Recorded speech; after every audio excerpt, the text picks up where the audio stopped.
गुरुर्ब्रह्मा गुरुर्विष्णु गुरुर्देवो महेश्वरः गुरुस्साक्षात् परब्रह्म तस्मै श्री गुरवे नमः।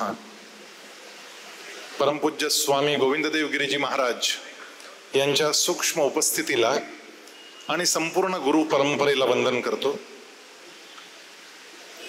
राजस्थान युवक मंडळाच्या वतीनं संगमनेरकर श्रोत्यांशी हितगुज साधण्याचा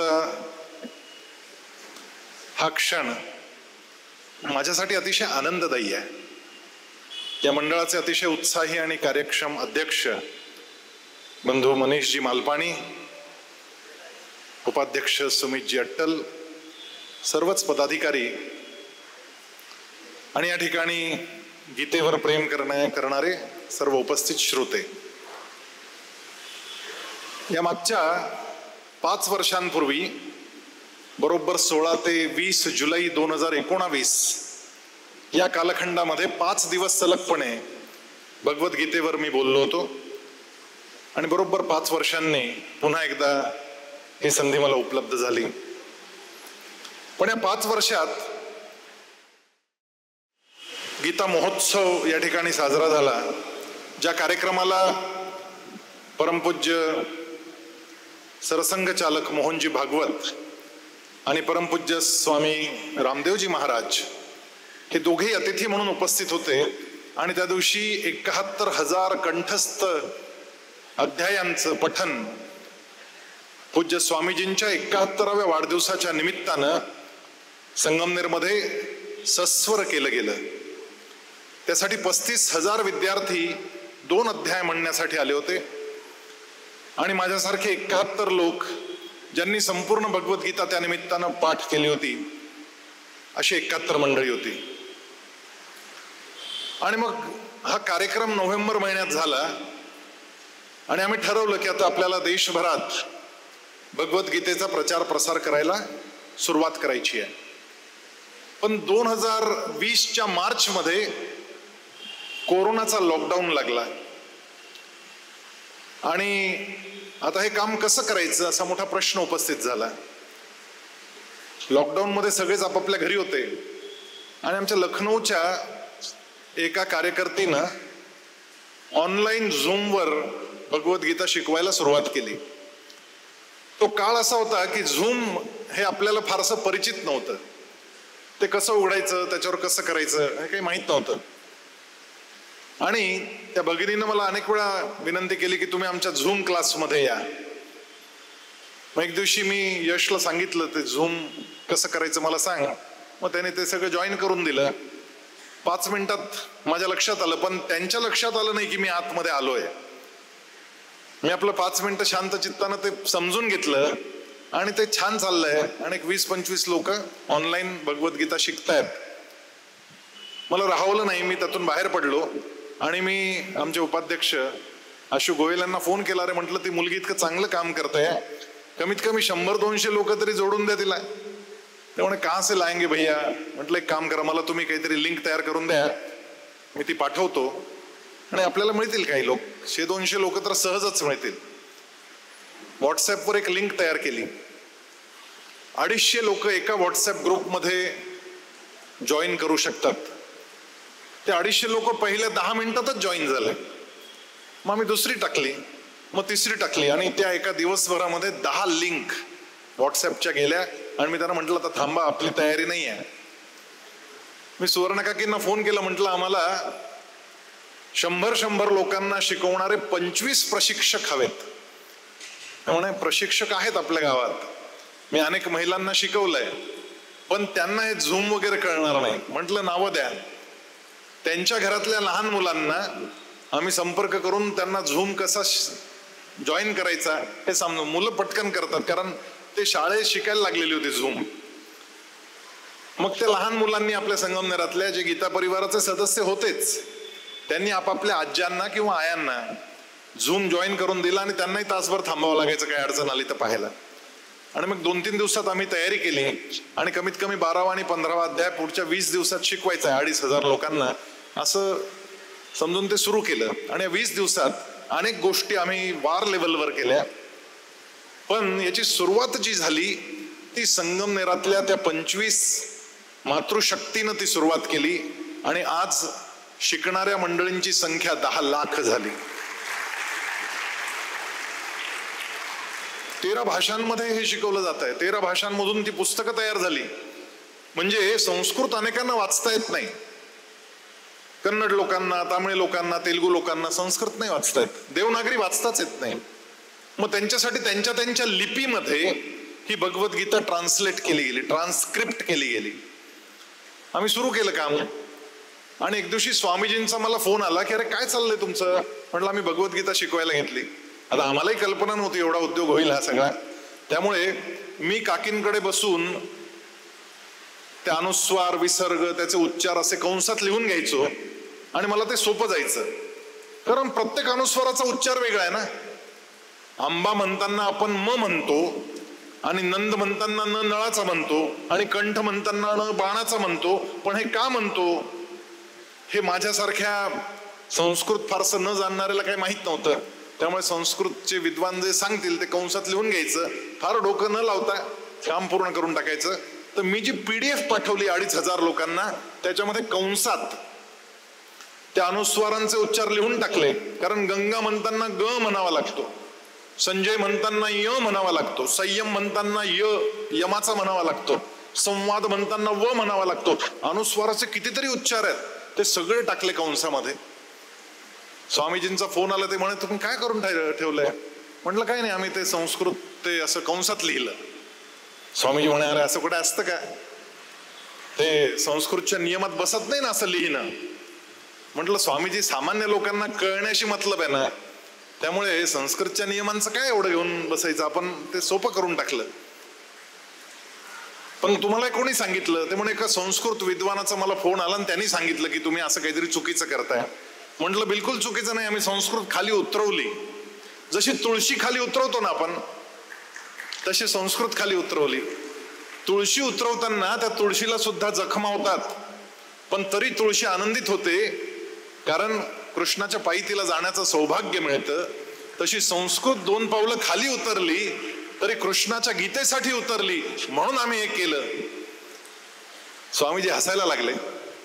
मी स्वामीजींना पुढे म्हटलं, स्वामीजी ज्यावेळेस पाणिनीनं संस्कृतचं व्याकरण लिहिलं त्यावेळेस कुठे नियम होते, त्यांनी पहिल्यांदा नियम लिहिले. आता आम्ही पुढचे नियम आम्ही तयार केले. त्यावेळेस पाणिनी होता, आता मालपाणिनी. म्हटलं काय फरक पडला. स्वामीजींनी परवानगी दिली आणि मग हे 12,000 कार्यकर्ते हळूहळू वाढत गेले. 183 देशांमध्ये सकाळी 5 वाजता पहिला क्लास सुरू होतो, रात्री 2ला शेवटचा क्लास अमेरिकेच्या लोकांसाठी थांबतो. आणि अनेक ठिकाणी गीता परिवाराच्या प्रत्यक्ष शाखा सुरू झाल्या. त्याचं रजिस्ट्रेशन झालं. दुबई सारख्या ठिकाणी रजिस्ट्रेशन झालं, सिंगापूरला झालं, अमेरिकेला झालं. अनेक ठिकाणी गीता परिवार कामाला लागला. आणि संगमनेर ज्या गीता परिवाराची गंगोत्री आहे, स्वामीजींनी पूज्य ओंकारनाथजी मालपाणी यांच्या सोबत गीता परिवाराची स्थापना ज्या छोट्याशा संगमनेरमध्ये केली, ते संगमनेरचं नाव आता जगभरात प्रसिद्ध झालं.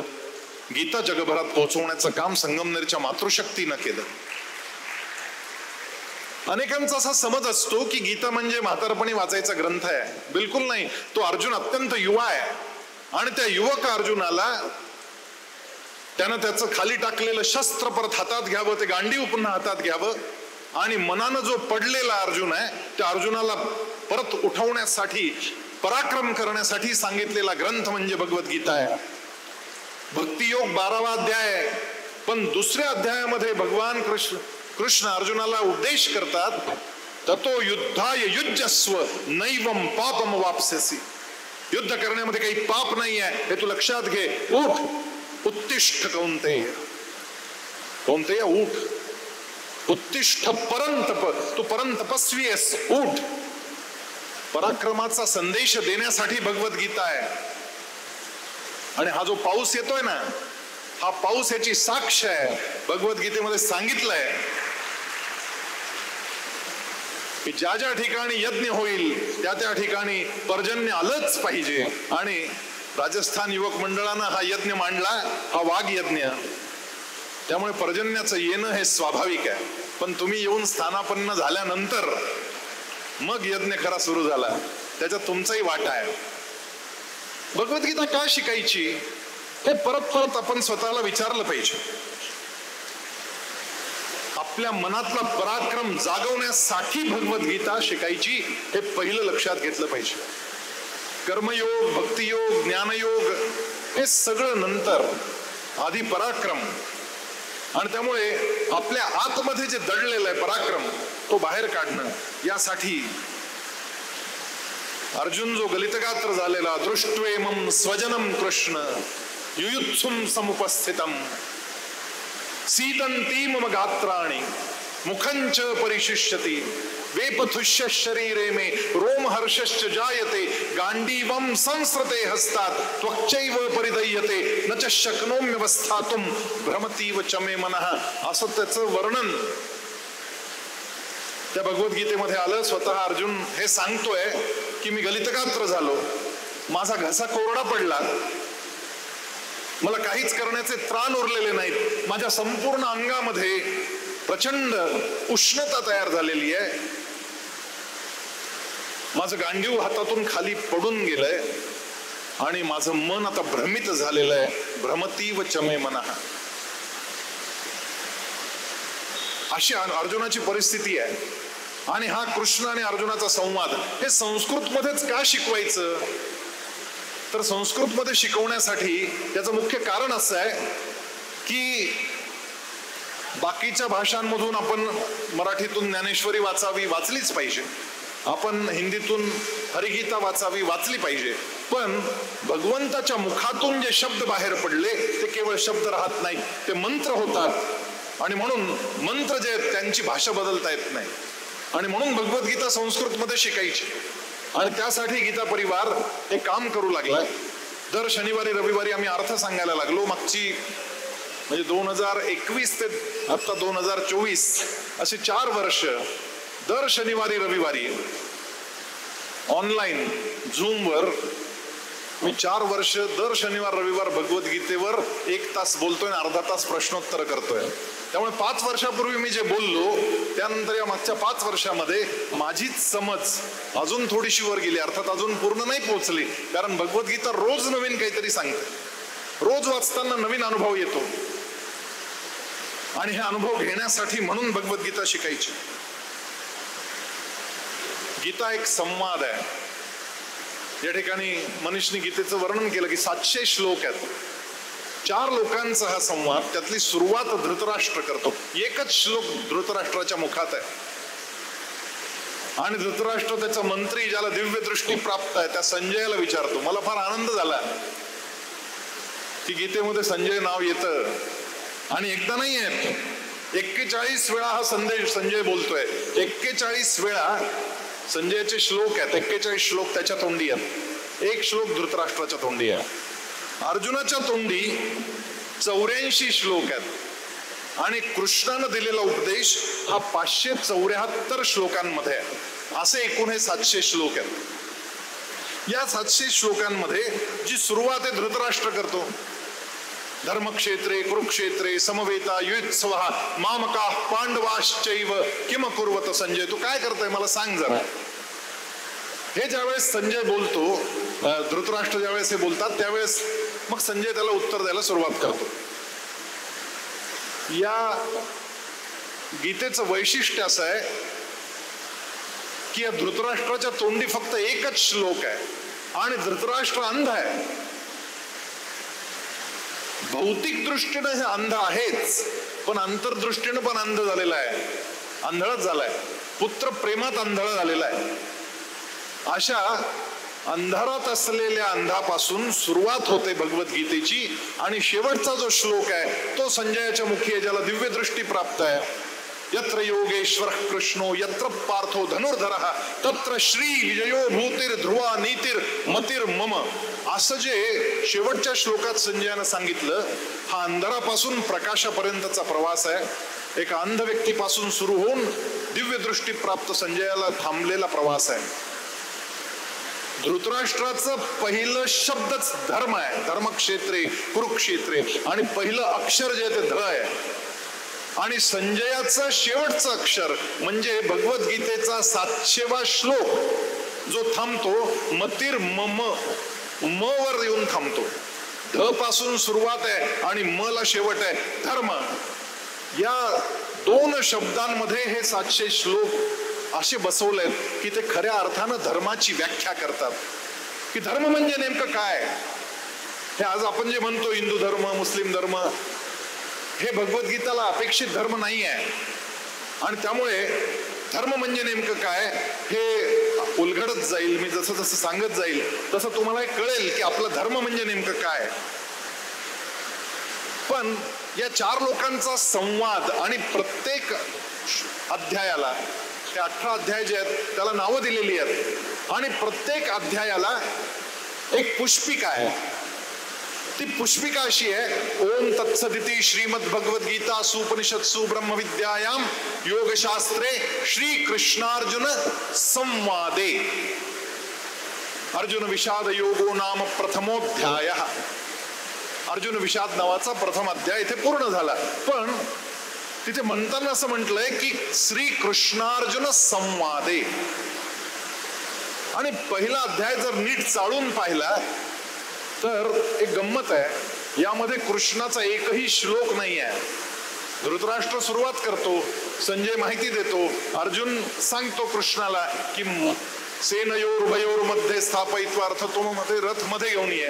आणि मग कृष्ण तो रथ मध्ये घेऊन येतो. कृष्ण अर्जुनाचा ऐकतोय म्हणून तर घेऊन आला ना रथ मध्ये. पण कृष्ण बोलत काही नाही आहे, एकही श्लोक कृष्णाच्या तोंडी नाही आहे. आणि तरी देखील कृष्णार्जुन संवादे असं जे म्हटलंय त्यात पहिलं यशाचं गमक आहे. आपण विजयाची सूत्र समजावून घ्यायला इथं आलेलो आहोत. पहिलं विजयाचं सूत्र जर काही असेल तर ते न बोलता भगवान श्रीकृष्णाने पहिल्या अध्यायामध्ये काहीच न बोलता आपल्याला दिलेलं सूत्र आहे ते म्हणजे ऐका, ऐकलं पाहिजे. तो आहेच संवाद. संवाद जोपर्यंत पूर्ण होत नाही जोपर्यंत आपल्याला ऐकणारा कोणीतरी नाही आहे. आज तुम्ही ऐकायला बसलेत आणि मी बोलतोय म्हणून याला संवाद म्हणायचं. जर समोर कोणीच नाही आणि मी एकटाच बोलतोय तर मनीष भाऊ मला घेऊन जातील ताबडतोब ठाण्याला, वेड्यांच्या इस्पितळात दाखल करायला. काय एकटाच बोलतोय. आजकाल अनेक वेळा असं वाटतं की हा एकटाच बोलतो की आपण ते कानात मध्ये ते एअर पॅड असतात आणि माणसं असे एकटेच बोलत फिरत असतात, असं वाटतं विमनस्क झाला की काय हा. पण कोणीतरी कानातल्या कानात का होईना ऐकत असतं. ऐकणं फार महत्वाचं आहे. आपल्याला आपल्या जीवनात जर यश संपादन करायचं असेल, विजय प्राप्त करायचा असेल तर आपली पहिली अट ही आहे की आपण थोडं ऐकलं पाहिजे. आपल्या परिवारामध्ये, आपल्या मित्रांमध्ये, आपल्या उद्योग धंद्यामध्ये, आपल्या नोकरी व्यवसायात आपण किती ऐकतो याच्यावर आपलंच यश अवलंबून राहतं. जो ऐकणार आहे त्याला यश जास्त मिळतं. आणि म्हणून पहिला अध्याय जो आहे कृष्ण फक्त ऐकण्याचंच काम करतोय, बोलत काहीच नाहीये. समुपदेशनाचं सर्वोत्तम पुस्तक जर कोणतं असेल तर ते भगवद्गीता आहे. विजयाचं शास्त्र आहे, पण समुपदेशनाचं सायकोलॉजीचं अत्यंत उत्तम पुस्तक म्हणजे भगवद्गीता आहे. एक शेतकरी होता आणि तो फार बहिरा होता. एक दिवशी आपले बैल घेऊन निघाला होता शेताकडे जायला आणि पलीकडून येणारा एक माणूस त्याला रस्ता विचारत होता की या फलाण्या गावाकडे जाणारा रस्ता कुठे आहे. आता बहिरी माणसं जी असतात त्यांना समोरचा काय बोलतो हे ऐकू जरी येत नसलं तरी त्यांच्या मनात जे काही चाललेलं असतं त्याप्रमाणे समोरच्यांच्या ओठांची हालचाल पाहून, हातवारे पाहून ते अर्थ लावतात. या शेतकऱ्याला वाटलं हा आपला बैल विकत मागतोय, बैल जोडी केवढ्याला दिली असं त्याच्या ऍक्शन वरून त्याला वाटलं आणि तो भयंकर संतापला. तो म्हणाला काय राम प्रहारी माझे बैल विकायला, बिलकुल विकणार नाही. अरे माझी ढवळ्या पावळ्याची जोडी आहे, आज बाजारात घेऊन गेलो तर 50-50 हजार रुपये सहज मिळतील, पण मी कशाला विकू, मला काही विकायची गरज नाही, चालता हो इथून. त्या बिचाऱ्या वाटसरूला काही कळलंच नाही हा असं का बोलतोय. हा शेतकरी शेतात आला, त्यांनी शेतातली कामधामं केली आणि कामधामं उरकल्यानंतर झाडाखाली विसाव्याला बसला आणि तेवढ्यात त्याची गर्दनीन त्याला शिदोरी घेऊन आली, भाकरी भाजी घेऊन आली. तिनं शिदोरी उघडली, यानं जेवायला सुरुवात केली आणि या शेतकऱ्यानं सकाळी घडलेला प्रसंग आपल्या बायकोला सांगायला सुरुवात केली. तुला काय सांगू, आज सकाळी सकाळी एक माणूस आला आणि खुशाल विचारायला लागला की बैल केवढ्याला दिले. मी स्पष्ट सांगितलं देणार नाही. बायको पण बहिरीच होती, ती पण अंदाज लावत होती की हे काय बोलतायत.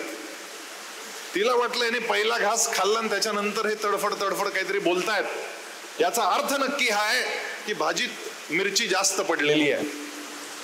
आणि मग ती बोलायला लागली, हो मला नाही बोलायचं, आजची भाजी मी केलेली नाही. तुमच्या आईला किती वेळा सांगितलंय भाजीत जरा मिरची जपून टाकत जा, पण भसा मिरची टाकतात सासूबाई, मी काय करू, मी बिलकुल ऐकून घेणार नाही, मी चालले. आणि ती तरा तिथून निघाली आणि घरी आली. घरी आल्यानंतर ती सासूबाईंकडे गेली आणि सासूबाईला म्हणायला लागली की तुम्हाला 1000 वेळा सांगितलंय मिरची जरा जपून टाकत जा, पण नाही, भसाभस मिरची टाकतात, आज मला केवढी बोलणी खावी लागली. तर सासूबाई पण बहिऱ्याच होत्या. सासूबाई म्हणाल्या, बिलकुल नाही, आता तर आली आहे माहेरून आणि लगेच परत माहेरी, इथली कामं कोणी पाहिजे. ऐकलं का, ही काय म्हणते पहा सुनबाई, परत माहेरी जायचं म्हणते. सासरे बुवा वरती गच्चीवर वाळत टाकलेले पापड गुपचूप खात होते, कारण डॉक्टरांनी ब्लड प्रेशर आहे हे माहीत पडल्यानंतर जास्त खारे पदार्थ खायला त्यांना बंदी केलेली होती. पण त्यांना काही मोह आवरायचा नाही, त्यामुळे गच्चीवरचे कच्चे पापड खात बसला होता सासरा. आणि त्याला अंधुकसा आवाज आला, कारण तो पण अर्धवट बहिराच होता. आणि म्हणून भराभरा पायऱ्या उतरत खाली यायला निघाला आणि येता येता म्हणाला, अगं मी कशाला पापड खाऊ, मी नाही खाल्ले पापड. डॉक्टरांनी सांगितल्यापासून एक एवढा पापडाचा तुकडा नाही खाल्ला मी. हवं तर बेबीला विचार. बेबी म्हणजे त्याची नात, ती पण ठार बहिरी. तिच्याकडे हात करून आजोबा काहीतरी बोलले, हे तिच्या लक्षात आल्यावर बेबी लाडात येऊन म्हणाली, आजोबा तुम्ही सांगाल त्याच्याशी लग्न करायला माझी तयारी, पण आता पटकन करा. तिला वेध स्वतःच्या लग्नाचे लागले होते. अख्खा परिवार बहिरा.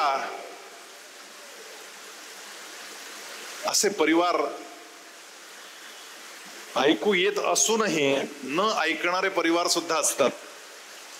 कान असूनही बहिरे झालेले परिवार असतात. आपल्या परिवारात थोडस आपणच पाहिलं पाहिजे की आपण ज्यावेळेस एक दुसऱ्यांशी बोलतोय त्यावेळेस आपला किती वेळ मोबाईल मध्ये जातो. आपण ऐकतो का त्यांचं? समोरच्यांचं ऐकून घेणं हे विजयाचं पहिलं सूत्र भगवान श्रीकृष्ण सांगतायत. जीभ एक आहे आणि कान 2 आहेत. जितकं बोलतो त्याच्या डबल ऐक, हा तो संकेत आहे. पण आपण माझ्यासारखी माणसं तर फारच, ती बोलतात जास्त आणि ऐकतात कमी. आपल्या परिवारामध्ये आपल्याला जर यश संपादन करायचं असेल, विजयाचं सूत्र पाहायचं असेल, तर हे पहिलं सूत्र आहे, ते म्हणजे आपण ऐकायला शिकलं पाहिजे. हा गीतेचा जो उपक्रम सुरू झाला आणि मला एक फोन आला पुण्यातल्या एका माझ्या मित्राचा. पहिल्या बॅच मध्येच त्याची आई होती आणि त्याच्या आईचा नुकताच ऍक्सिडेंट झाला होता, डोक्याला मार लागला होता आणि तिची वाचा गेलेली होती. तर मी त्या मित्राला म्हंटल की अरे वाचा गेली पण ऐकू येत आहे ना, तिला तू मोबाईलवर आमचं ते भगवद्गीता लावून दे, ते ऐकेल तरी कमीत कमी. ती मातोश्री भगवद्गीतेच्या त्या ऑनलाईन क्लासला जॉईन झाली आणि मनातल्या मनात भगवद्गीता म्हणायला लागली. हळूहळू श्वासानं म्हणायला लागली घशातून. दुसऱ्या लेवलमध्ये आली. साधारण 1.5 महिना शिकायला झाला होता आणि माझ्या त्या मित्राचा मला फोन आला की आई बोलायला लागली. मूकम करोति वाचालम पंगुम लंघयते गिरिम तत्कृपातमहं वंदे परमानंद माधवम. हा लहानपणी पाठ केलेला श्लोक आहे. पण विश्वास नाही बसायचा. मला वाटलं कावळा बसायला आणि फांदी तुटायला एक वेळ झाली असेल. गीता म्हणायला सुरुवात केली आणि वाचा परत आली. पण तुम्हाला सांगतो मी, यानंतर अनेक अनुभव असे आले, किमान 100 तरी. राजस्थान मधली एक मुलगी आहे, आता तिचं वय 20-22 वर्षाचं असेल.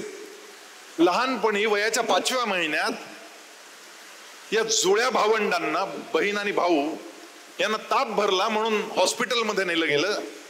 छोट्या गावातलं हॉस्पिटल. त्या दवाखान्यामध्ये त्यांना तापासाठी त्या डॉक्टरनं इंजेक्शन दिलं. 5 महिन्याची ही 2 बाळं, त्यातला जो मुलगा होता तो त्याच दिवशी तडफडून मरून गेला. आणि ही मुलगी अर्धांग वायू तिला झाला आणि त्यामुळे तिला बोलायचा विषयच नव्हता, बोलता येत नव्हतं, चालताही येत नव्हतं नीट. तिला रोज सकाळी आंघोळ घालायची आणि सोफ्यावर आणून बसून ठेवायचं. अशी 20-22 वर्षाची झाली ही मुलगी. कोणीतरी त्यांना सांगितलं गीता जॉईन करा. तिनं गीतेचा क्लास जॉईन केला. आणि तुम्हाला आश्चर्य वाटेल, ही न बोलणारी मुलगी, त्या मुलीनं आतापर्यंत कमीत कमी 6 अध्याय पाठ करून टाकलेत आणि छान संस्कृत बोलायला लागले. पार्किन्सन्स मुळे बोलता येत नसणारी मंडळी बोलायला लागले. शेकडो उदाहरणं आहेत. मुकम करोति वाचालम पंगुम लंघयते गिरिम. पंगू म्हणजे केवळ पायानं पंगू नसतात माणसं. पायानं पंगू असलेली माणसं देखील मनानं जर सक्षम असतील ना, तर त्यांना दिव्यांग असं म्हटलं जातं. ती मनानं कणखर असतात. पाय चालत नाही तर काय झालं, मनानं चालतात, त्या इच्छाशक्तीच्या बळावर चालतात. आणि गलितगात्र झालेल्या अर्जुनाला पुन्हा उठवण्यासाठी भगवद्गीता जी सांगितली गेली, पंगुम लंघयते गिरिम. अशी अनेक उदाहरणं कोरोनाच्या काळामध्ये आम्हाला पाहायला मिळाली. ज्यांचा व्यवसाय बंद पडला, नोकरीवरून काढून टाकलं गेलं, अतिशय विषण्णता जीवनामध्ये आली, खायचे प्यायचे हाल व्हायला लागले. त्यांनी भगवद्गीतेचा क्लास जॉईन केला आणि भगवद्गीतेचा क्लास जॉईन केल्यानंतर मनातली ही जी नकारात्मकता होती ती पूर्णपणे नाहीशी झाली. आज जर सगळ्यात जास्त अडचणीचा भाग कुठे दिसत असेल तर मनाची निगेटिव्हिटी आहे. पटकन आत्महत्येचे विचार मनात येतात. आता 6 महिन्यापूर्वी पेपरमध्ये आणि टीव्हीवर एक बातमी आली की राजस्थान कोटामध्ये ते JEE आणि नीट शिकायला गेलेल्या मंडळींपैकी ते 11वी-12वीतली मुलं, त्यातल्या 34 मुलांनी एका महिन्यात आत्महत्या केल्या. मी तिथल्या एका क्लासच्या शिक्षकांना फोन लावून विचारलं, तुम्ही काय करताय या मुलांसाठी? त्यांनी उत्तर दिलं की आम्ही आता इलाज केलेत. म्हटलं काय इलाज केला मला सांगा. ते म्हणे आम्ही पंख्यांना स्प्रिंगा बसवल्यात. म्हटलं म्हणजे? नाही म्हणे, ते पंख्याला फास घेतात आणि मरतात, त्याच्यासाठी पंख्यांना स्प्रिंगा बसवल्यात, म्हणजे लटकलं तर पंखा खाली आला पाहिजे, पोरग नाही मरणार. अरे म्हटलं ते उडी मारून मरेल गॅलरीतून. नाही म्हणे, गॅलरीला सुद्धा जाळ्या लावून टाकल्या. म्हटलं विष खाऊन मरेल. हा काही इलाज आहे का? त्या मुलांची मन नक्की केली पाहिजे, पक्की केली पाहिजे की जीवन इतकं अमोल आहे, अनमोल आहे, आणि हे जीवन असं क्षणिक संतापानं, उद्वेगानं संपून टाकण्याचा विचार मनात यावा. मग तिथल्या गीता परिवाराच्या लोकांना हे काम सांगितलं गेलं की तिथं 11वी-12वीत शिकणाऱ्या मुलांना भगवद्गीतेच्या माध्यमातून समुपदेशन सुरू करा. आणि तिथे ते काम सुरूही झालं. आणि ते काम पाहून राजस्थानच्या जवळजवळ 16 जेल्स मध्ये, तुरुंगांमध्ये भगवद्गीता शिकवायला आरंभ झाला. आणि तिथल्या कैद्यांना भगवद्गीता आता शिकवायला सुरुवात झाली.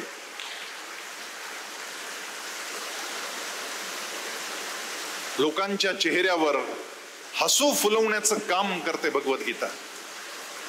मी कायम विचार करायचो की अशी एखादी व्यक्ती आपल्याला मिळाली पाहिजे की जिचा चेहरा सदैव हसरा आहे. अशी एखादी व्यक्ती शोधली पाहिजे, कायम स्माइल, कधी भेटा स्माइलिंग. आणि म्हणून मी बरीच नजर ठेवून होतो. आणि मी आणि माझी पत्नी अनुराधा एक दिवशी दिल्लीला, सासूरवाडीला आम्ही जायला निघालो आणि मला एकदम साक्षात्कार झाला. आणि मी तिला म्हंटल, अगं सापडलं. ते म्हणे काय सापडलं?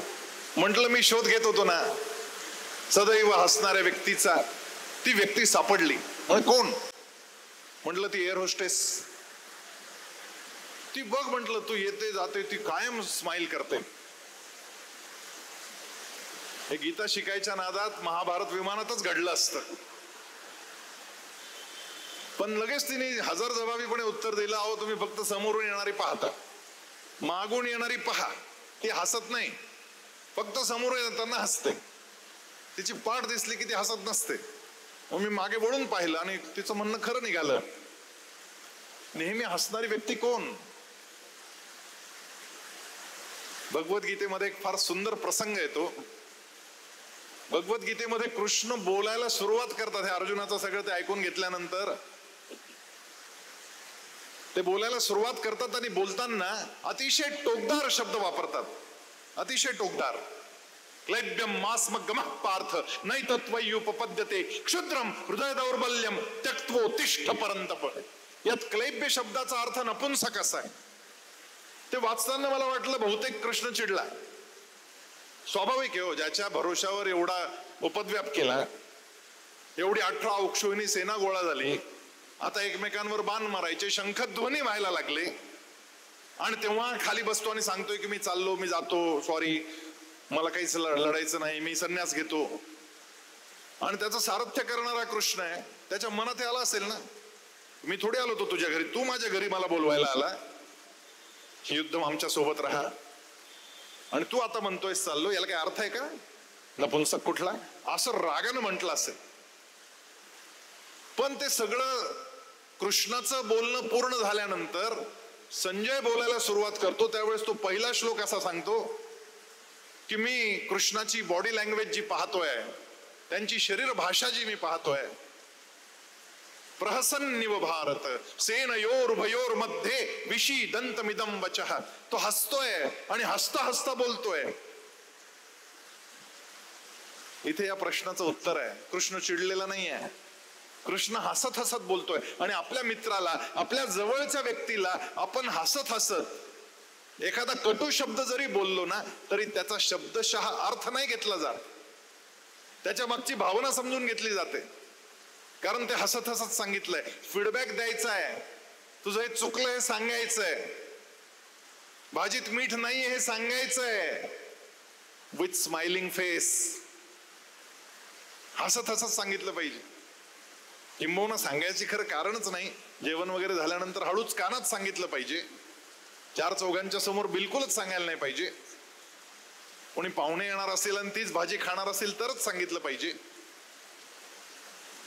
पण आजपासून एक सवय लावून घ्यायची. आज घरी गेल्यानंतर, जेवल्यानंतर पहिलं काम हे करायचं, ज्याने कोणी जेवण तयार केलंय त्याला स्माइल देऊन सांगायचं आजचं जेवण मस्त होतं. तुमचं घर विजयाच्या दिशेने वाटचाल करायला लागेल बघा. विजयाचं सूत्र आहे. आणि हेही कृष्णानं न बोलता सांगितलंय, फक्त हसून. बोलताना तर अतिशय कठोर शब्द आहेत, पण हसत हसत सांगितलेत, म्हणून शब्दशः अर्थ नाही घेतलेला. त्यक्त्वोत्तिष्ठ परंतप. परंतप हा शब्द वापरलाय की हे तुझं क्षुद्र हृदय दौर्बल्य सोड. क्षुद्रम हृदय दौर्बल्यम त्यक्त्व. त्यक्त्वोत्तिष्ठ, उत्तिष्ठ म्हणजे उठ. परंतप, तू परम तपस्वी आहेस म्हणून मी तुला हे सांगतोय, उठ, युद्ध कर. हे हसत हसत सांगितलंय. आजपासून पुढचे 3 दिवस ही व्याख्यान मला चालणार आहे. किमान 3 दिवस श्रावणातले हे व्रत करायचं. हे व्रत करायचं की 3 दिवस मी उठल्या उठल्या माझ्या समोर जो भगवंताचा फोटो लावलाय त्याच्याकडे पाहून हसेल. मग मी स्वतः आरशात पाहिल्यानंतर माझ्याकडे पाहून हसेल. मग माझ्या पती पत्नीकडे, मुलांकडे, सासू सासऱ्यांकडे स्माइल करीन. पहिलं काम स्माइल. जय श्री कृष्ण, नमस्कार, जे काही करायचं करा, पण विथ स्माइल. 3 दिवस श्रावणातले हे व्रत पाळायचं आणि विजयाच्या दिशेनं आपला रथ निघाल्याशिवाय राहत नाही.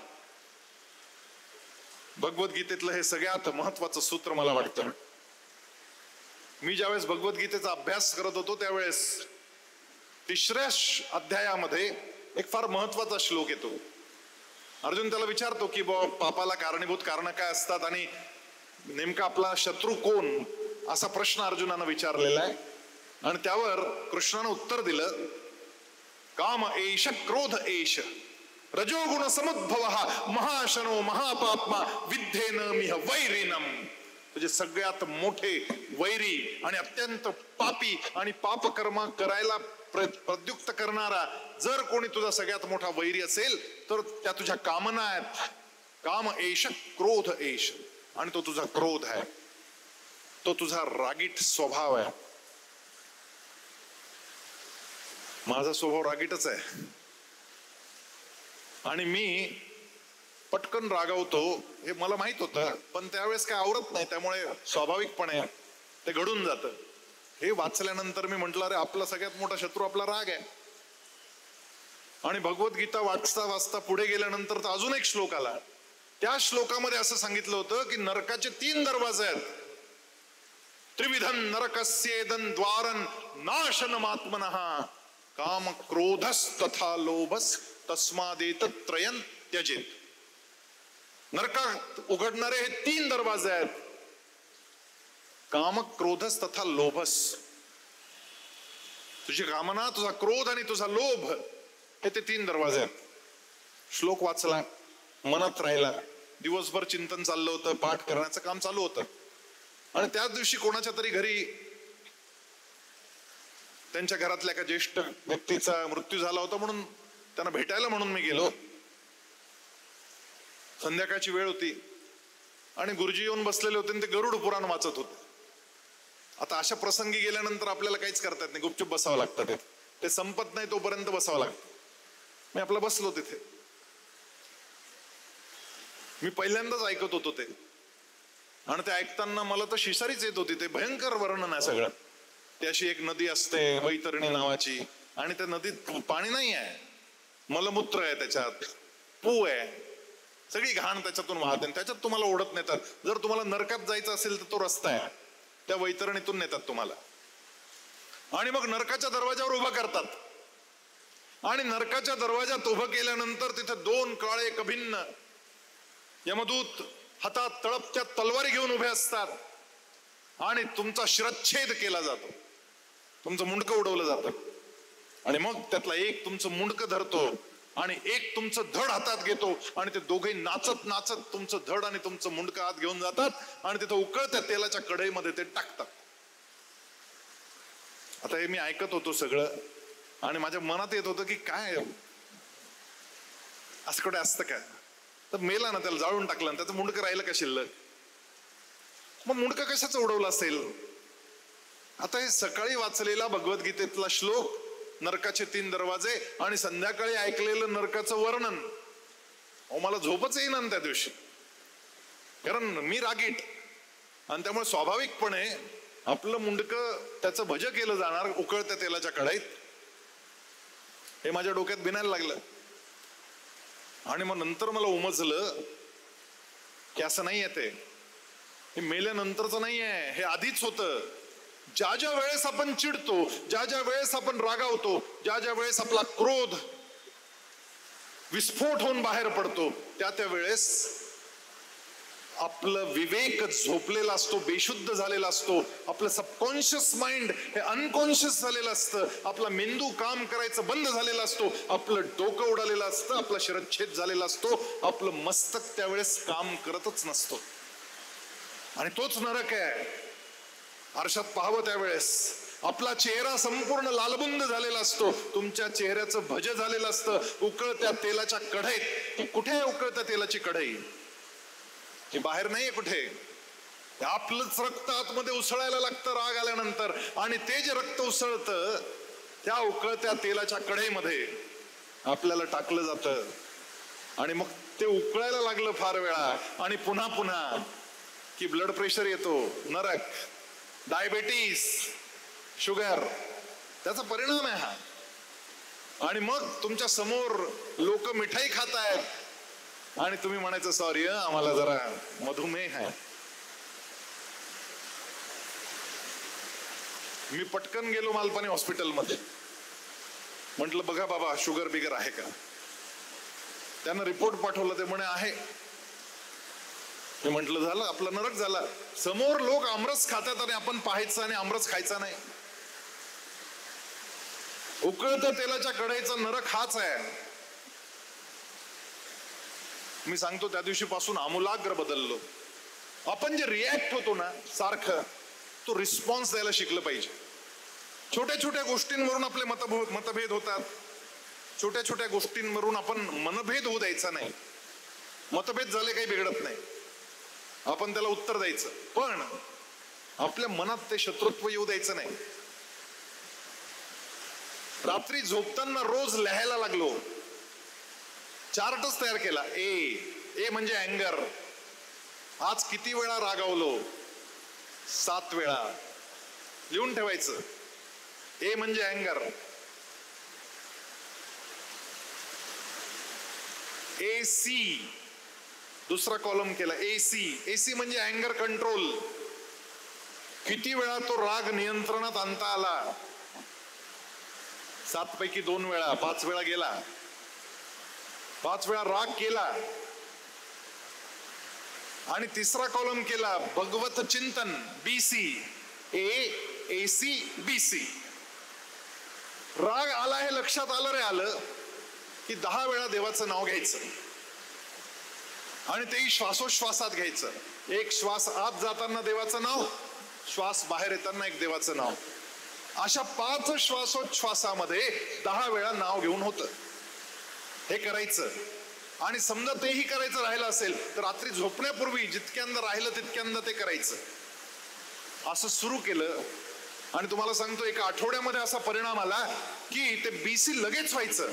राग झाला की लगेच आठवायचं. दुसऱ्या आठवड्यामध्ये BC व्हायच्या आधीच AC व्हायचा. अँगर कंट्रोल व्हायला लागला. तिसऱ्या आठवड्यामध्ये आपल्याला राग यायला लागलाय हे आधीच कळायला लागलं. आणि चौथ्या आठवड्यामध्ये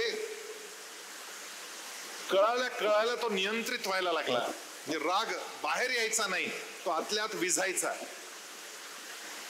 आपल्याच इंद्रियांवर आपलेच वैगुण आपल्याला जाळता आले पाहिजे. आणि शब्दादीन विषयानन्य इंद्रियाग्निषु जुह्वति असं त्याच्यात म्हटलंय. शब्द आदी विषय तुमच्या इंद्रियांवरच तुम्ही जाळून टाकले पाहिजे. जुह्वति म्हणजे जाळून टाकायचं. एका महिन्याच्या अभ्यासात हे जमायला लागतं. अर्जुनाला प्रश्न केलाय अर्जुनानं कृष्णाला प्रश्न केलाय की माझं मन हे सगळं कळतं मला पण वळत नाही. What shall I do? काय केलं पाहिजे? उमजतंय पण आचरणात येत नाही, कळतंय पण वळत नाही. हे मन माझं फार उडतं, याला स्थिर कसं करू? आणि कृष्णानं त्याला जे उत्तर दिलं ते फार महत्वाचं आहे. कृष्ण म्हणतो तू जे सांगतो असंशयम महाबाहो मनो दुर्निग्रहम चलम. असंशयम, तुझं म्हणणं अगदी बरोबर आहे, संशय नाहीच याच्यात काही. असंशयम महाबाहो, हे महाबाहू तुझ्या मनात जे येते ते बरोबर आहे. मनो दुर्निग्रहम चलम, मन हे दुर्निग्रही आहे आणि चंचल आहे. अभ्यासेन तु कौंतेय वैराग्येन च गृह्यते. तू अभ्यास कर. अभ्यास म्हणजे प्रॅक्टिस. तू रोज प्रॅक्टिसला लाग, म्हणजे हे निश्चितपणे घडेल. ही प्रॅक्टिस कसली आहे? काय प्रॅक्टिस करायचंय? अभ्यास म्हणजे केवळ वाचन नाही. गीतेचं जे वाचन आपण करतो त्याचं अनुसरण करण्याची सुरुवात करायची म्हणजे अभ्यास. अभ्यासेन तु कौंतेय वैराग्येन च गृह्यते. तर तुझं मन तुला स्थिर करता येईल. आणि मन स्थिर करण्यासाठी अद्भुत असे अनेक श्लोक आहेत 2ऱ्या अध्यायाच्या शेवटी. आणि बुद्धी त्यामुळे प्रतिष्ठित होते, बुद्धी स्थिर होते. मन आणि बुद्धीचं समन्वयन होतं आणि बुद्धी स्थिर झाली आणि ती मनाबरोबर जोडली गेली की तुमची वाटचाल विजयाकडे सुरू होते. मयी अर्पित मनोबुद्धीर, मन आणि बुद्धी दोन्ही अर्पण कर. मयी अर्पित मनोबुद्धीर मामे वैश्यत्य संशयम. तो असंशय मला मिळेल. मला म्हणजे कशाला? तर यशाला मिळेल, तुला विजय प्राप्त होईल. पण त्याच्यासाठी नुसतं मन अर्पण करून चालणार नाही, तुला बुद्धी पण त्याला जोडून, मनाला जोडून ती अर्पण करावी लागेल, तर यश मिळेल. म्हणजे एखादा मुलगा वर्गात बसलाय, लक्ष त्याचं फळ्यावर आहे, शिक्षकाच्या शिकवण्याकडे आहे, पण मन घरी गेलं आणि आईनं काय स्वयंपाक केला याचं मनात विचार सुरू झाला, तर बुद्धी वर्गात आहे आणि मन घरी गेलं, या मुलाला विजय कधीच प्राप्त होणार नाही. शिकवलेलं त्याला कळणार नाही, त्याच्या लक्षात येणार नाही, त्यामुळे विजय प्राप्त होणार नाही, त्याला यश मिळणार नाही. मन आणि बुद्धी दोन्ही सोबत चालले तरच विजयाची गॅरंटी भगवान देतात. आणि हे मन आणि बुद्धीचं समत्व हे कसं साधायचं, याच्यासाठी अगदी सोपे इलाज सांगितले. भगवद्गीता समजायला संस्कृत आहे म्हणून आपल्याला कठीण वाटते, परंतु आचरण करायला ते तेवढी कठीण नाही आहे. भगवद्गीता हे योगशास्त्र आहे. त्या पुष्पिकेत म्हटलंय ना, योगशास्त्रे श्रीकृष्ण अर्जुन संवादे. हा योगाचं शास्त्र आहे, हे सायन्स आहे. योगशास्त्रे, दिस इज सायन्स. ज्ञान आणि विज्ञान या दोन वेगवेगळ्या गोष्टी आहेत. विज्ञान म्हणजे सायन्स, मग ज्ञान म्हणजे काय? तर विजडम. ज्ञानम विज्ञान सहितम यज्ञात्वा मोक्षसे शुभात, असं भगवद्गीतेचं म्हणणं आहे की मी तुला ज्ञान आणि विज्ञान दोन्ही सोबत सांगणार आहे. आणि हे जे योगशास्त्र विज्ञान जे सांगितलं ना, त्यात यम नियमावर अनेक श्लोक आहेत, पण आसन या विषयावर केवळ एक श्लोक आहे, फक्त एक श्लोक. आणि तेही फक्त ताठ कसं बसायचं हे सांगितलंय. ताठ बसण्यासाठी आपण योगासनं करावीत, म्हणजे पायाला मुंग्या येत नाहीत, पाठीला कळ लागत नाही, त्याच्यासाठी योगासनं करावीत. पण आसन साधण्यासाठी जो योग केला जातो त्याला योगासन असं म्हणतात. आसन म्हणजे बसणं. हे बसणं जमलं पाहिजे, ताठ बसणं. आपण खुर्चीत सुद्धा बाक काढून बसतो, ताठ नाही बसवत आपल्याला. मी प्रयोग सुरू केला नाही, आत्ता बसा निवांत, पण घरी गेल्यावर हे करून पहा. ताठ खुर्चीत कसं बसता येईल. मी खूप वेगवेगळ्या पद्धतीनं प्रयोग करून पाहिलेच, आणि हे मी आता शिकवायला सुरुवात केली आहे. मी शाळेतल्या मुलांशी संवाद साधतो, त्यांना सगळ्यात पहिली गोष्ट, कारण आम्हाला शाळेत कोणी शिकवलंच नाही की तासन तास ताठ बसण्याची कला काय, खुर्चीच्या बॅक सपोर्टला न टेकता बसण्याची कला काय. समम काय शिरोग्रीवन धारयन न चलम स्थिरम संप्रेक्ष नासिकाग्रम स्वम दिशश्चानवलोकयन. काय अद्भुत श्लोक आहे, एकच श्लोक आहे, एकच आसनांवर दिलेला आहे. संपूर्ण भगवद्गीता 700 श्लोकामध्ये फक्त एक श्लोक आहे, पण तोच इतका महत्वाचा आहे की तुम्ही जोपर्यंत ताठ बसत नाही तोपर्यंत हे घडणंच शक्य नाही. बरं, त्यावेळेस काही फार खुर्चीवर बसायचं काम नव्हतं, लोक खाली बसायची, म्हणून पद्मासन, वीरासन, भद्रासन वगैरे सांगितले. पण आता खुर्ची आसन काय, खुर्चीत कसं बसायचं आपण, विजयाचं सूत्र इथे फार महत्वाचं. ताठ बसलं की तुमची ऑक्सिजन लेव्हल वाढते, कारण तुमचा डायफ्राम खाली जातो आणि फुफ्फुसांना पूर्ण क्षमतेनं उघडायला मदत होते. झुकून बसलं की पूर्ण श्वास घेता येत नाही, ताठ बसलं की पूर्ण श्वास घेता येतो, ऑक्सिजन लेव्हल वाढते तुमची, आणि तुमच्या मेंदूला जास्त ऑक्सिजनचा पुरवठा व्हायला लागतो. आणि म्हणून ताठ बसण्याची सवय. मला तर पाठीला कळ लागायची, फार वेळ ताठ नाही बसवायचं, कारण आपल्याला शिकवलंच नाही कोणी ताठ कसं बसता येतं. आपल्या मांड्यांच्या अगदी शेवटच्या पार्टमध्ये, म्हणजे हिप्सच्या खाली जो मांड्यांचा भाग आहे त्याच्यावर संपूर्ण बॉडीचं वजन देऊन आणि हिप्स मात्र वर ठेवून तुम्ही बसता, ज्याला आपल्या योगशास्त्रामध्ये टेल बोन असा शब्द आहे. तुमचं माकड हाड हे वर बाहेर काढून बसायचं, माकड हाड बाहेर काढायचं. हे बाहेर काढून बसण्याची जी प्रक्रिया आहे ती मांडीवर बसल्याशिवाय होत नाही. त्यामुळे खुर्चीत बसताना सुद्धा आपल्या मांडीचा वरचा भाग जो आहे तो रेस्ट केला पाहिजे आणि हिप्स जे आहेत ते वर ठेवले पाहिजे. घरी जाऊन करून पहा प्रयोग. मी हा प्रयोग सुरू केला आणि तुम्हाला सांगतो, पहिल्या दिवशी 15-20 मिनिटं, दुसऱ्या दिवशी अर्धा-पाऊण तास, आठवड्याभरात तासभर बॅक सपोर्ट न घेता बसता यायला लागलं. आणि आता तासन तास बसता येतं, कारण त्याची प्रॅक्टिस करावी लागते आपल्याला. अभ्यास आहे ना तो कोणते, अभ्यास करावा लागतो. शरीराचं समत्व साधलं की मनबुद्धीचं एकात्म होतं, कारण ऑक्सिजन लेवल वाढते. ऑक्सिजन लेवल ड्रॉपडाऊन झाल्यानं अनेक अडचणी आहेत. मुलं परीक्षेत ब्लँक होतात, कारण काय? ऑक्सिजन लेवल खराब झाली डोक्यातली. डोक्याची ऑक्सिजन लेवल खाली गेली की माणसाला काही सुचत नाही, मला काही सुधरत नाही असं आपण जेव्हा म्हणतो ना, तेव्हा हे घडलेलं असतं. आणि मग आपण काय करतो? उसासा सोडतो. आपली श्वसन यंत्रणा, आपली रेस्पिरेटरी सिस्टीम जी आहे ती ऑटो काम करते. त्यामुळे अशी जेव्हा जेव्हा नकारात्मकता येते, मग ती भीती असेल, ती निराशा असेल, तो तणाव असेल, तो अपमान असेल, काही का असे ना, सगळ्या निगेटिव्हिटीज मध्ये तुमची ऑक्सिजन लेवल ड्रॉप डाऊन होते. आणि ती वर उचलली की तुम्ही परत बॅक टू नॉर्मल येता. म्हणून 5 मिनिटांनी मुलं परीक्षेत परत बॅक टू नॉर्मल येतात. पण ते 5 मिनिटं जो शॉक बसतो ना मुलांना, त्यामुळे त्यांचं पीक परफॉर्मन्स त्यांना देता येत नाही.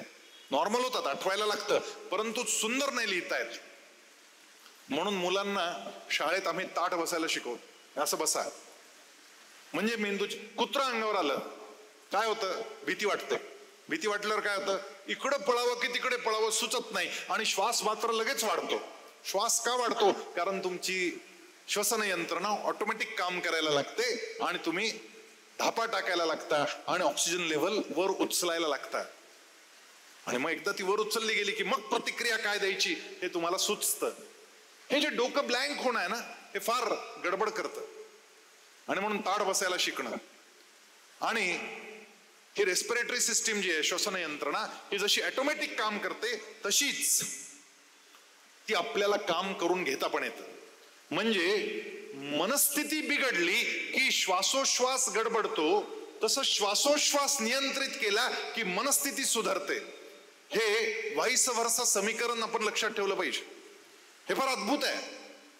आणि त्यामुळे मुलांनी परीक्षेच्या आधी 10 वेळा जर लांब लांब मोठे मोठे समान श्वास घेतले, प्राणापानो समौ कृत्वा, आधी शरीराचा बॅलन्स आणि मग श्वासाचा बॅलन्स, तुमचा श्वास आणि उच्छ्वास हे दोन्ही समान करून टाकले की आपोआपच तुमची ऑक्सिजन लेवल वर चढायला लागते.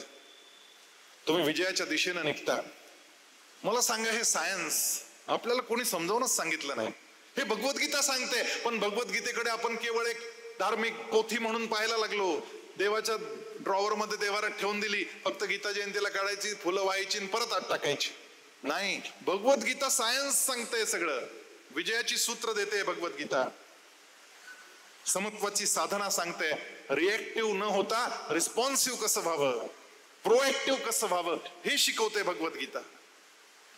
या समत्वेच्या साधनेवर उद्या परवा पुन्हा मी बोलणार आहे, कारण प्रत्येक अध्यायामध्ये समत्व हा विषय अर्जुनाला सांगितलाच गेलाय.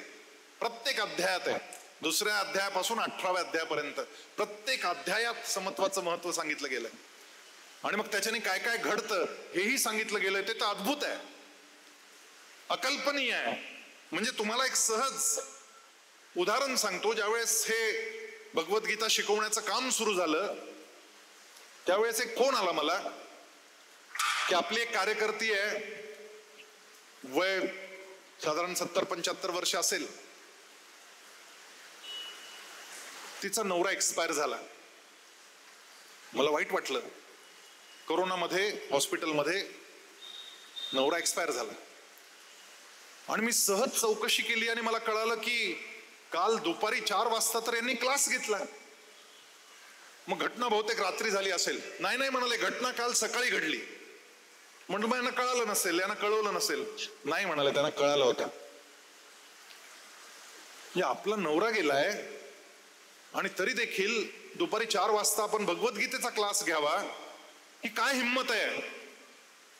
मी फोन लावला आणि मी त्यांना विचारलं की हे कसं शक्य झालं सांगा. आणि हे अवघड आहे, सोपं नाही.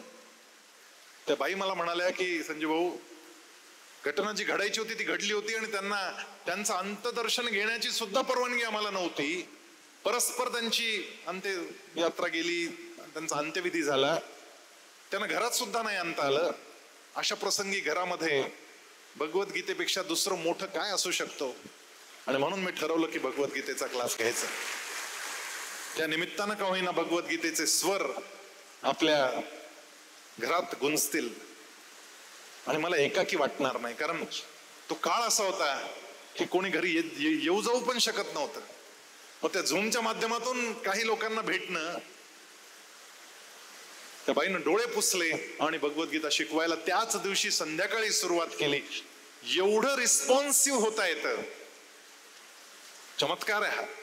भगवद्गीताच हे घडवू शकते, हा चमत्कार आहे. आणि त्यामुळे भगवद्गीतेतलं जे एक सूत्र आहे ते अत्यंत महत्वाचं सूत्र की तुमच्या जीवनातल्या सगळ्या दुःखांवर तुम्हाला जर विजय प्राप्त करायचा असेल तर त्याचं सूत्र काय.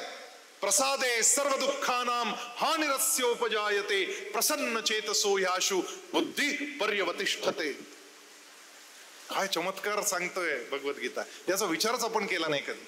सगळ्या दुःखांचं जर निदान कुठे असेल आणि त्या दुःखांना परिहार करायचा असेल, त्यांना काढून टाकायचं असेल जीवनातून, तर आपली प्रसन्नता जागवली पाहिजे.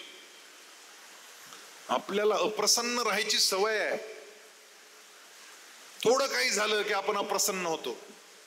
थोडं दुखायला लागलं की येता जाता सगळ्यांना सांगतो फार काय सांगायचं, मागच्या जन्मीचे भोग घनो दुखे मारो काही केऊ थाने.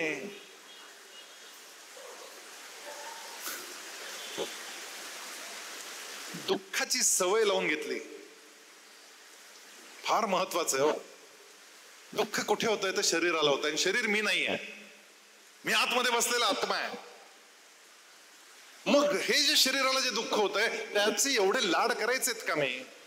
त्याच्याकडे दुर्लक्ष करता आलं पाहिजे. इलाज करावा, पण सारखं दिवसभर तेच डोक्यात घेऊन बसायचं.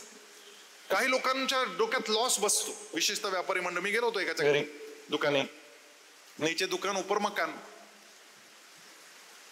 आणि दौरा होता. दौऱ्यामध्ये मी आपलं त्यांच्या घरी गेलो. गेल्या गेल्या त्याने विचारलं, अरे वा संजय भाऊ तुम्ही आलात, जेवूनच जा. म्हटलं हरकत नाही. त्याने लगेच वर आवाज देऊन घंटी वाजवली. बायकोला सांगितलं की संजय भाऊ आलेलेत, घरी जेवायला, तयारी कर. ते म्हणे 15 मिनिटात तयारी होईल, तुम्ही या.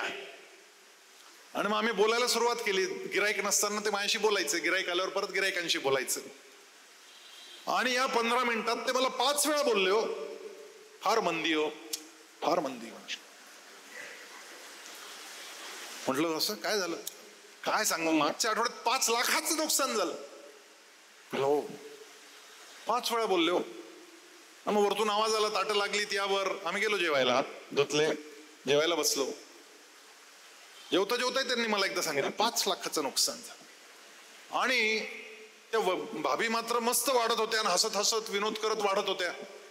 मला आश्चर्यच वाटलं. मी त्यांना विचारलं, अहो यांना 5 लाखाचं नुकसान झालं आणि तुम्ही खुशाल हसताय. ते म्हणे तुम्ही त्यांच्या बोलण्यावर जाऊ नका, हो त्यांना सवय येते. म्हटलं म्हणजे? अहो म्हणे तुम्हाला सांगते मी काय झालं. यांनी काही शेअर घेऊन ठेवले होते. ते निवडणुकींच्या आधी नाही का ते अमित शहा बोलले घेऊन ठेवा नंतर वाढणार आहे. घेतले. यांना अपेक्षा होती 10 लाखाचा प्रॉफिट होईल, पण तेवढे सीट काही लोकसभेत निवडून आले नाही. त्यामुळे फक्त 5 लाखाचा प्रॉफिट झाला. 10 लाखाच्या ऐवजी जो 5 लाखाचा प्रॉफिट झाला, तो प्रॉफिट मधला जो लॉस आहे ना 5 लाखाचा, तो सांगतायत ते लॉस झाला, लॉस झाला. सवय आहे, रडायची सवय आहे. याच्या पुढे आपण सवय लावून घ्यायची. आपलं दुःख 4 चौघांमध्ये उगीच रेटून सांगायचं नाही. आपल्या लोकांसमोर केवळ प्रसन्नता, हे आपलं दुखणं, आपलं लॉस आणि ह्या भानगडी बोलायच्याच नाही आता याच्या पुढे. You should be चार्मफुल. प्रसन्न राहायला शिकणं. या प्रसन्नतेतून काय काय घडू शकतं याच्यामधून समत्व यायला लागतं. हे जे दोन्ही प्रसंग मी तुम्हाला सांगितले, त्या बाईचा प्रसंग असेल किंवा त्या व्यापाऱ्याचा प्रसंग असेल, सुख दुःखे समे कृत्वा लाभा लाभौ जया जयौ. सुखात आणि दुःखात पण समत्व, लाभ आणि हानी म्हणजे प्रॉफिट आणि लॉस याच्यामध्ये पण समत्व. सुख दुःखे समे कृत्वा लाभा लाभौ जया जयौ. जय आणि पराजय याच्यात सुद्धा समत्व राखता आलं पाहिजे. म्हणून उठ ततो युद्धाय युज्यस्व नैवम पापम वापसेसी. म्हणून उठ आणि उभा राहा. पराजयाची भीती मनातून काढून टाक. अर्थात अर्जुनाच्या मनात पराजयाची भीती नाही आहे, तो वेगळ्या कारणाने हतप्रद आहे. आणि म्हणून ते नंतर तो सांगतोय तुम्हाला काय होतंय नेमकं, हे नंतर त्याचा विशदही करतोय तो. पण आपल्याला छोट्या छोट्या गोष्टीतूनही समत्व नाही साधता येत. आणि समत्वाचे एवढे श्लोक आहेत, शीतोष्ण सुख दुःखेषु. शीत आणि उष्ण याच्यात पण समत्वान. मग एखाद दिवशी ऑफिसला जायला वेळ झालाय आणि आंघोळीला गेलो, नळ सोडला आणि लक्षात आलं हिटर लावायचा राहून गेला आणि थंडच पाणी येतंय. 5 मिनिटं पाणी सोडून पाहिलं पण गरम पाणी काही येईना. शेवटी विचार केला आता जाऊ द्या, शिंपडून घ्या. अपवित्रो पवित्रो वा. पटकन आंघोळावर हातपाय धुवून घेऊ जाऊ. हातपाय धुतले तसं वाटलं नाही, थोडं साबण लावलं पाहिजे. थोडं साबण लावलं तर साबणाचे छटके छातीवर पोटावर उडाले. आता थोडे उडालेच तर घ्या चोळून, म्हणून छातीवर पोटावर सगळीकडे साबण लावलं. आता पाणी थंड, त्यामुळे भरकन घ्यावं 1 लोटाभर आणि विषय संपून टाकावा. म्हणून लोटाभर पाणी टाकलं, हु करत हुडहुडी करत पहिला लोटा टाकला, साबण निघालं नाही हो. मग दुसरा लोटा टाकला, मग तिसरा टाकला, 5 लोटे टाकले. आता बरं वाटायला लागलं, जाऊ दे आता नीटच आंघोळ करू. मग अगदी सगळ्या अंगाला नीट मागून पुढून साबण लावून बराबर लोट्यावर लोटे घेतोय, बादल्याच्या बादल्या घेतोय थंड पाण्याच्या. म्हणजे काही वेळापूर्वी तुला जे दुःख वाटत होतं ते तुझ्या मनाची परिस्थिती बदलली आणि तुला ते सुख वाटायला लागलं. बरोबर, पहिली उडी मारताना हुडहुडी वाटते, 5 मिनिटांनी निघावं असं वाटत नाही बाहेर, कारण आतमधून उष्णता मिळायला लागते. शीतोष्ण सुख दुःखेषु. हे जसं शीत आणि उष्णच्या बाबतीत घडतं तसं सुखदुःखाच्या बाबतीत पण घडू शकतं. आपण हे सगळं इतकं खोल मनात एंट्री देतो ना, त्याला बाहेर नो एंट्री करता आली पाहिजे की नाही, याला एंट्री नाही देणार मी आत. याची नो एंट्री करता येणं म्हणजे तुम्ही समत्वाला राहता आणि मग तुम्हाला निर्णय घेणं आणि तुमची बुद्धी बॅलन्स ठेवणं, स्थिर ठेवणं हे तुम्हाला सहजपणे शक्य होतं. आणि त्यामुळे थोडा पाऊस पडतोय आज, त्यामुळे अजून एक सूत्र सांगतो आणि मग 2-3 प्रश्नोत्तर करूया, कारण हितगुज करायचंय. 11व्या अध्यायाला येऊया. तिथे एक फार महत्वाचं सूत्र आहे. त्या 11व्या अध्यायामध्ये तर संपूर्ण ते विराट रूप दाखवलं आणि ते विराट रूप दाखवल्यानंतर त्या विराट रूप अर्जुन पाहतोय. या दिशेकडून त्या दिशेपर्यंत संपूर्ण क्षितिज व्यापलेलं आहे आणि त्या कृष्णाच्या तोंडातून अग्नीच्या ज्वाला प्रकट होत आहेत आणि त्या उघडलेल्या तोंडामध्ये, त्या अग्नीमध्ये पतंगांनी प्रवेश करावा तसे दुर्योधन, दुःशासन, कर्ण, भीष्म, द्रोण हे सगळे प्रवेश करतायत आणि जळून खाक होत आहेत आणि राहिले सुईले ते चावून चावून तो खातोय आणि त्या तोंडातून रक्ताचे ओघळ वाहत आहेत. असं चित्र अर्जुनाने पाहिलं. अर्जुन थरथरलाय. अर्जुनाचा थरकाप झालाय आणि घाबरत घाबरत तो विचारतोय की मी काय पाहतोय, हे तुझ्या तोंडामध्ये हे सगळे प्रवेश करतात, मरून जात आहेत, मी काय पाहतोय हे. आणि तिथे कृष्ण अर्जुनाला सांगतोय, द्रोणंच भीष्मंच जयद्रथंच कर्णं तथान्यानपि योधवीरान मया हतांस्त्वं जहिमा व्यथिष्ठा युद्धस्व जेतास रणे सपत्नाम. अरे मीच मारलेत सगळे हे. द्रोणंच भीष्मंच जयद्रथंच, हा द्रोण, हा भीष्म, हा जयद्रथ, कर्णं तथान्यानपि योधवीरान, कर्ण आदी सगळे हे कौरव वीर मया हतांस्त्वं, मीच मारलेत. आता तू फक्त बाण चालव आणि लढ आणि जिंक. आणि याच 11व्या अध्यायाच्या शेवटच्या श्लोकामध्ये एक अद्भुत उपदेश आहे. तिथे भगवान श्रीकृष्ण अर्जुनाला सांगतायत, निर्वैरः सर्वभूतेषु यस्स मामेति पांडव. तू निर्वैर हो, निर्वैर झालास तरच मला येऊन भेटशील, तू निर्वैर नसशील तर मला भेटणार नाहीस. म्हणजे एकीकडे हत्या करायला सांगतोय, एकीकडे बाण चालवायला सांगतोय, आणि दुसरीकडे म्हणतोय तू निर्वैर होऊन जा. कसं शक्य आहे? पण हे सहज शक्य आहे. ज्या क्षणी कर्तव्य म्हणून आपण युद्ध करतो, एखादी गोष्ट करतो. युद्ध म्हणजे आपण काय हातात तलवारी घेऊन बंदुका घेऊन जायचं नाहीये, ते क्षत्रियाला दिलेला उपदेश आहे. त्यामुळे तो विषय सैनिकांसाठी आणि पोलिसांसाठी आहे. आपण जी मंडळी आहोत, आपल्यासाठी आपला धर्म काय हे आपल्याला शोधायचं आहे, ते उद्या शोधू आपण. पण निर्वैर व्हायला सांगितलंय.